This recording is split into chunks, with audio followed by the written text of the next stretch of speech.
இன்னைக்கு ஸ்டாக் மார்க்கெட்ல இருக்க ட்ரேடிங் அண்ட் இன்வெஸ்ட்மெண்ட் இதை பத்தி தான் பார்க்க போறோம். ஃபர்ஸ்ட் அதுல ட்ரேடிங்ல டூ டைப்ஸ் இருக்கு. ஒன்னு இன்ட்ராடே, இன்னொன்னு ஸ்விங் ட்ரேடிங். அதுல ஃபர்ஸ்ட் இன்ட்ராடே.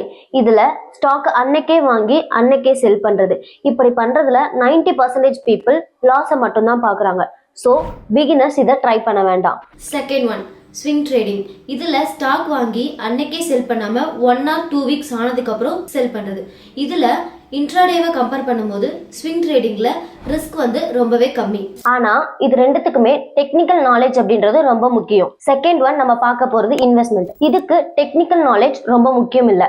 மார்க்கெட் ரேட் எப்பெல்லாம் இறங்குதோ அதை ஒரு பையிங் ஆப்பர்ச்சுனிட்டியை யூஸ் பண்ணிட்டு ப்ராஃபிட் வரும்போது க்ளோஸ் பண்ணிக்கலாம். இது யாருக்கெல்லாம் யூஸ் ஆகும் அப்படின்னா ஃபுல் டைமாக ஏர்ன் பண்ணிட்டு அது சேஃபா கொஞ்சம் ப்ராஃபிட் பார்க்கணும்னு யூஸ் பண்றவங்களுக்கு இன்வெஸ்ட்மெண்ட் ஒரு பெஸ்ட் ஆப்ஷன். நீங்க ட்ரேடிங் அண்ட் இன்வெஸ்ட்மெண்ட்டை பத்தி இன்னும் ஈஸியா கத்துக்கணும் அப்படின்னு நினைச்சீங்கன்னா கமெண்ட்ல எஸ்ன்னு போடுங்க. எங்க டீம் உங்களை கைட் பண்ணுவாங்க. Investments are subject to market risk. Read all the schemes and documents carefully before making an investment.